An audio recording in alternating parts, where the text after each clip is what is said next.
I had never played a single second of Dark Souls before, nor I had ever really looked into the series. But after beating Elden Ring for more than 5 times and sinking over 300 hours into it, my desire for more Souls games ignited. So I thought to myself, why not start at the very beginning of the series? After all, how hard could it really be?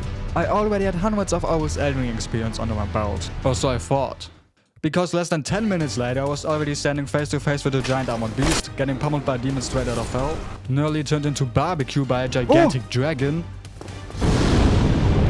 and forced to fight enemies hiding in hallways so narrow I could barely swing my weapon.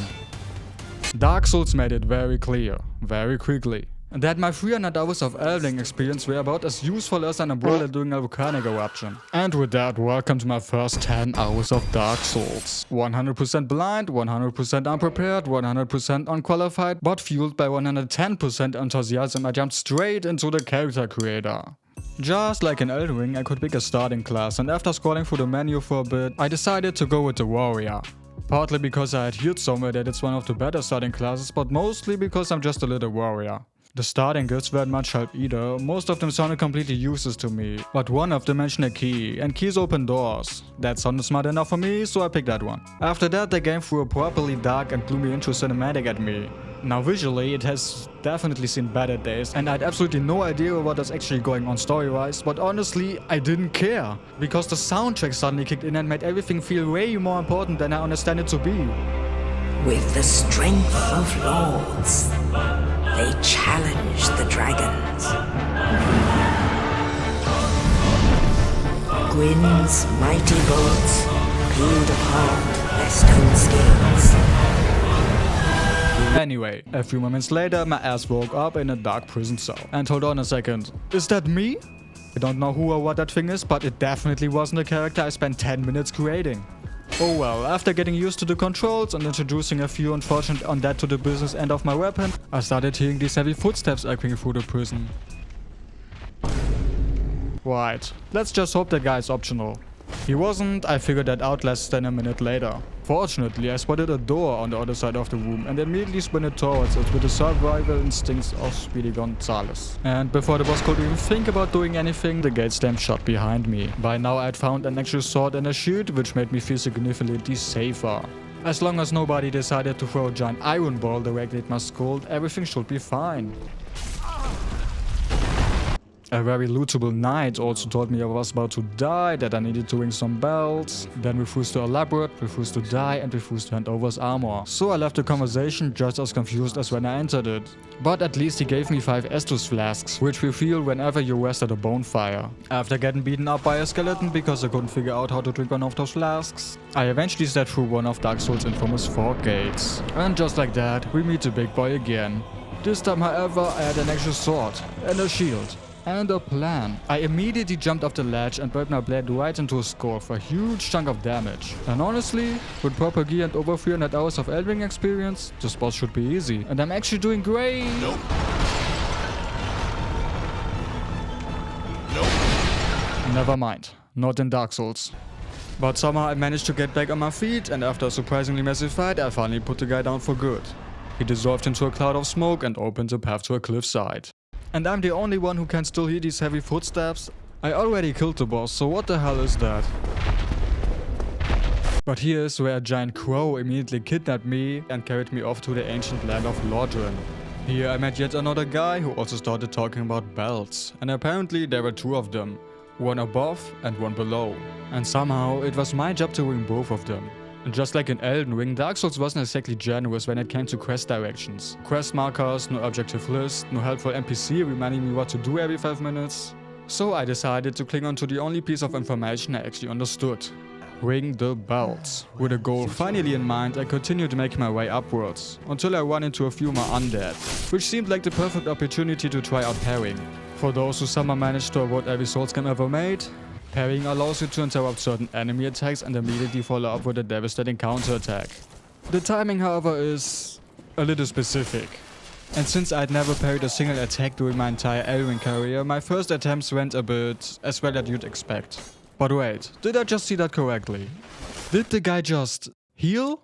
In over 300 hours of Elden Ring, I'd never seen a regular enemy heal themselves. That only happened in PvP. So what exactly is this? Dark Souls or ranked PvP? And if normal enemies can already heal themselves, then I really don't want to know what else this game has waiting for me. Slightly concerned for my future, I finished the guy off, made my way through a narrow tunnel and eventually arrived in a new area called the Undeadburg, which, as the name might suggest, was absolutely packed with undead. Lovely castle, lovely residents hanging from the walls, lovely hallways where I could barely swing my weapon, lovely crossbowmen sitting on rooftops, lovely firebomb throwing sons of bitches, and especially lovely when all of these things work together to be the last remaining ounce of happiness out of me. I have to be honest.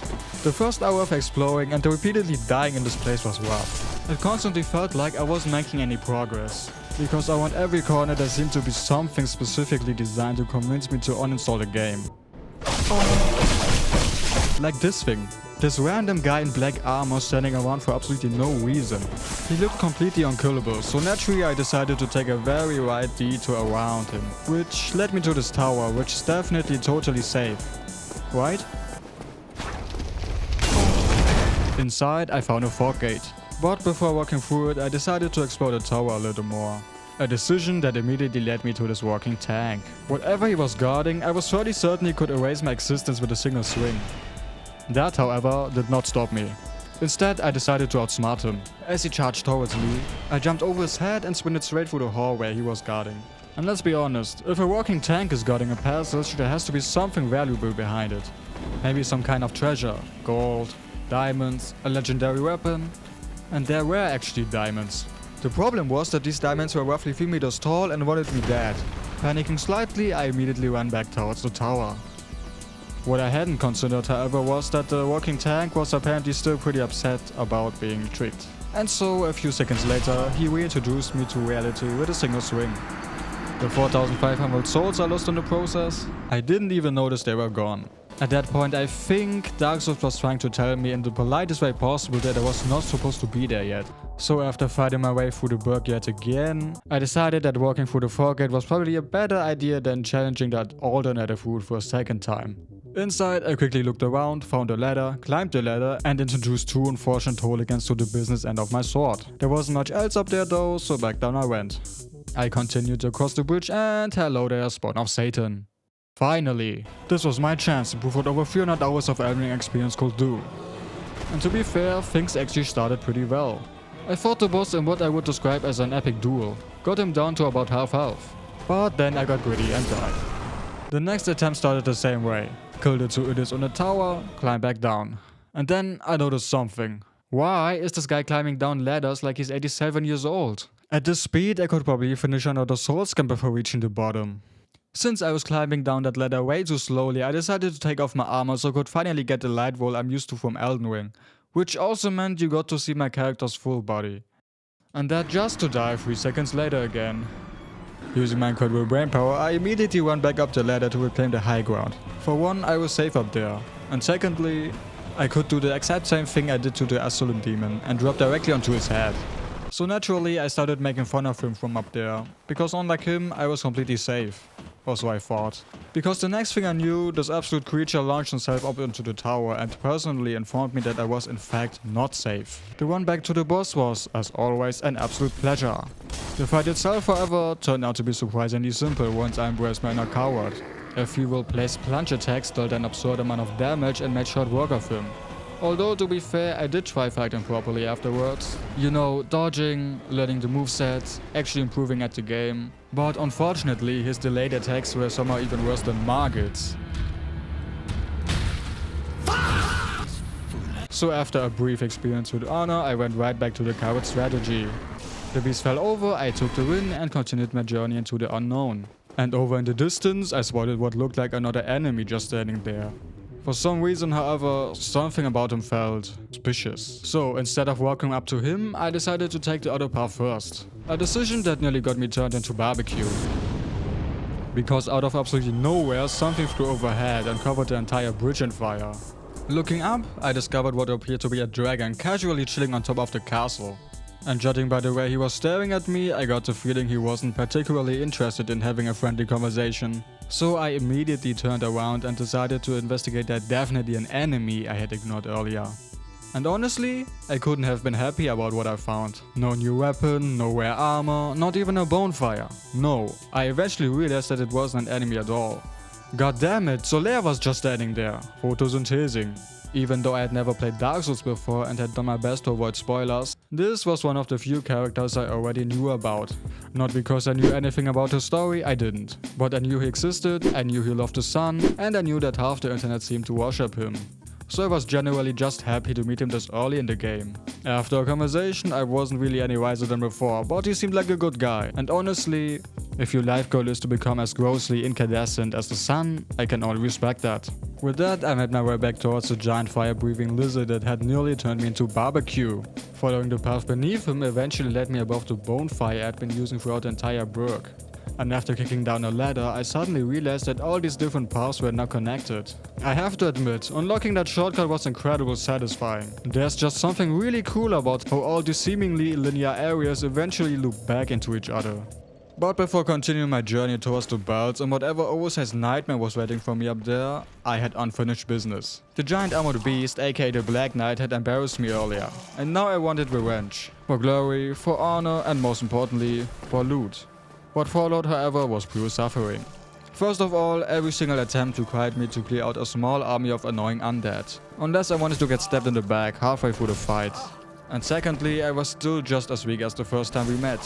So I got dismantled, disemboweled, demolished, reduced to atoms, and occasionally the surrounding enemies decided to help speed up the process. Seriously, why do these little guys hit so hard? Eventually, I gave up.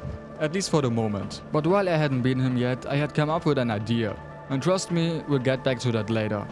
For now, I climbed back up the ladder and discovered a path underneath the dragon. A path that was guarded by two incredible annoying rats, capable of poisoning me with what felt like a single hit. Thankfully, I had no shield, which meant I could block most of their attacks and somehow survive long enough to make it through. Eventually, I reached the next section of the burg and immediately found two possible paths. The first one led there.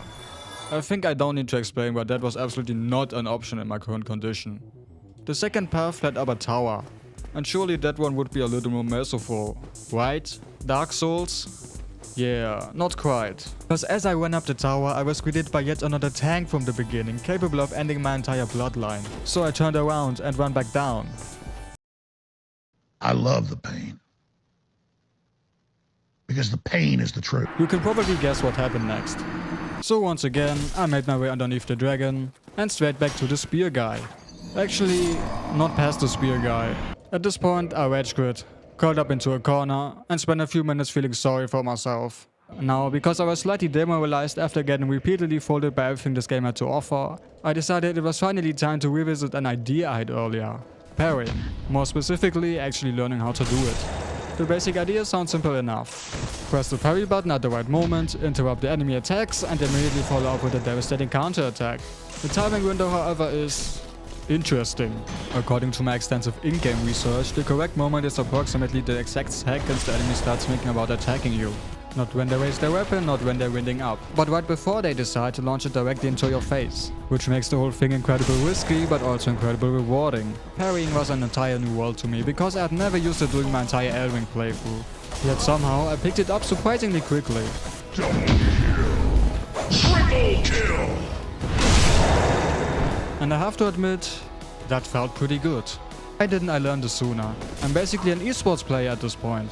Naturally, I immediately started testing the limits of my newfound power, including one very important question. Can you parry a crossbow bolt? The answer was complicated.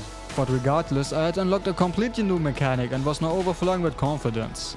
Which meant it was finally time. The Black Knight round 2. And on my very first attempt, I parried his attacks not once, not twice. Because all good things come in threes. 3 perfect parries. Unfortunately, my esports career ended immediately afterwards and I completely forgot how to block. So it still took a handful of additional attempts before I finally parried the guy straight out of existence.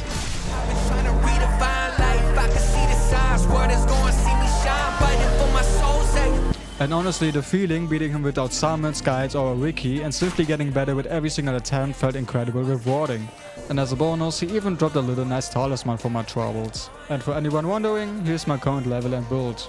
At this point, my strategy mostly consisted of throwing points into vitality, strength and endurance whenever they sounded useful. So after finally defeating the Black Knight and perfecting my newly discovered esports level parry skills, I thought the worst finally was behind me. As it turns out, Dark Souls strongly disagreed.